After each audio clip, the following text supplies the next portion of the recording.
Salut les amis, j'espère que vous allez bien. On se retrouve aujourd'hui pour la case numéro 22 du calendrier. Plus que 3 cases et c'est fini, l'aventure s'achève entre nous. Ce sera du passé après. Alors il y a Bibi la frite qui se demande si au 24 il y aura un truc de ouf. Moi je pense pas parce que la case elle fait la même taille que les autres. C'est pas une case double. Donc à mon avis ce serait une figurine classique. Je pense, on verra. Ensuite il y a Infinity Ryan qui me demande: tu vas refaire des vidéos de vos collections Funko Pop. Alors comme je vous l'avais dit en fait, j'aimerais bien faire un tournoi des collections Funko Pop. Faut juste que je mette ça en place. Ça se fera en janvier. Voilà, je voulais le faire un petit peu plus tôt mais il y a eu d'autres choses qui se sont passées. Mais en janvier j'aimerais mettre en place ce fameux tournoi. En fait je montrerai plusieurs collections. Il faudra voter pour la collection qui selon vous est la plus belle. Et à la fin il y aura un gagnant sur plusieurs vidéos. Voilà, je sais pas si vous m'avez compris mais je réexpliquerai tout ça. Puis on fera ça en janvier. Allez on attaque avec la case 22. On est parti. Attention. Et oh là là, Iron Fist, ah bah je m'y attendais pas. Waouh. En plus il a son poing ardent là. Waouh. Il a son Iron Fist. Ah bah je pensais pas qu'il serait dans le calendrier là, franchement. Je m'attendais encore à Gamora ou les personnages classiques, mais pas lui. Il est vraiment bizarre ce calendrier, hein. Elle est bien détaillée, waouh. J'adore. En plus forcément c'est le costume des comics. Celle-là je l'ai en Funko Pop aussi. Je l'ai en Funko Pop normal, j'aime beaucoup. Ah bah là, belle surprise pour aujourd'hui. Iron Fist.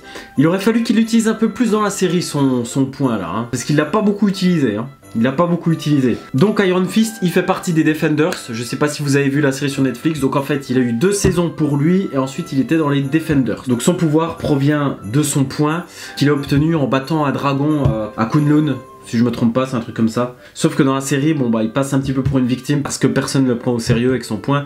Et c'est vrai qu'il le sort pas beaucoup. La série a eu beaucoup de reproches par rapport au combat aussi. Pas assez bien chorégraphié en tout cas, pas. L'acteur n'était pas assez entraîné apparemment. Bon, voilà. En tout cas moi j'avais préféré la première saison à la deuxième. Donc il s'appelle Danny Rand, c'est un milliardaire et il revient 15 ans après à New York dans sa ville et il reprend l'entreprise familiale. En gros c'est ça l'histoire. Et puis il va débarrasser la ville du mal grâce à ses pouvoirs. Voilà. Et donc il est lié à Daredevil, Luke Cage, Jessica Jones, etc. etc. Voilà pour la petite anecdote. Alors il y a Mr Seb en commentaire qui me demande si je pourrais faire une vidéo room tour de l'appartement pour qu'on puisse apprécier à disposition des collections.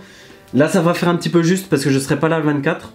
Donc bah si vous voulez je peux le faire aujourd'hui, mais juste pour cette pièce là. Pour l'appartement ça fera trop juste, mais si vous voulez on peut faire un petit tour, histoire que je vous présente un peu le studio. Allez je vous montre un peu les coulisses de tout ça. Donc la caméra est ici. Ici forcément on a le calendrier Marvel. Ici on a tous les flashs que je vous avais déjà montré en vidéo en mai 2018 si je me trompe pas. Ça c'est les My Hero Academia qu'il faudra que je lise, parce que c'est un manga qui est vachement à la mode. Donc il faut quand même pour ma culture générale de manga que je les lise. Ici c'est des dessins de Batman, notamment de Jim Lee qui sont très beaux. Ici c'est des mini posters que j'avais pris à Paris Manga Show, que vous aviez vu également en vidéo. Ici c'est le Projo qui m'aveugle bien les yeux. Ici il y a des boîtes que j'avais récupérées à Micromania, donc je viens de les mettre, hein. Je pense que vous avez vu que j'avais changé un peu de décor. Je les ai récupérées à Micromania, c'était un vendeur qui me les a proposés. Je peux vous dire que j'ai pas réfléchi à 2 fois, je les ai vite embarqués. Ici avant c'était un mur qui était tagué, donc là c'est beaucoup plus beau maintenant. Attendez, je vais bouger le Projo. Je sais pas pourquoi il avait laissé le mur tagué, le proprio. Mais après pour une racaille ou quoi, wesh. Donc ça vient de la Paris Manga Show également. Iron Man et le Joker de Heath Ledger.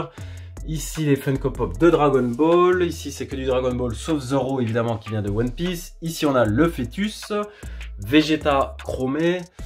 Et ici là il y a mes préférés. Il y a Goku en Super Saiyan version 3 et SSJ3. Sangohan pendant la belle époque je dirais, avant qu'il mette son survêt vert là, son futal. Ici, bah, comme vous avez pu le voir depuis quelques vidéos, j'ai mis un petit néon violet, un petit sabre laser violet à la Mace Windu. Ici, donc, toutes les Funko Pop du calendrier. Derrière, ces Funko Pop que je vous ai pas encore présenté en vidéo. Elles sont un petit peu mélangées, il faudra que je range tout ça. Au-dessus, c'est les Batman édition spéciale que j'ai laissé dans les boîtes parce que je les trouve vachement stylés. En haut, on a les verres de Ibrahim que je vous ai montré hier. On a Goku qui nous fait un petit Kamehameha. Les Spider-Man ici, il faudra que je les range, ça traîne. Ça n'a rien à faire là. Là c'est Star Wars épisode 9. Ici c'est que des pop que j'ai pas déboxé encore, je vous les montrerai en vidéo. Ensuite au-dessus, bah, c'est l'équipage de One Piece du film Gold si je me trompe pas.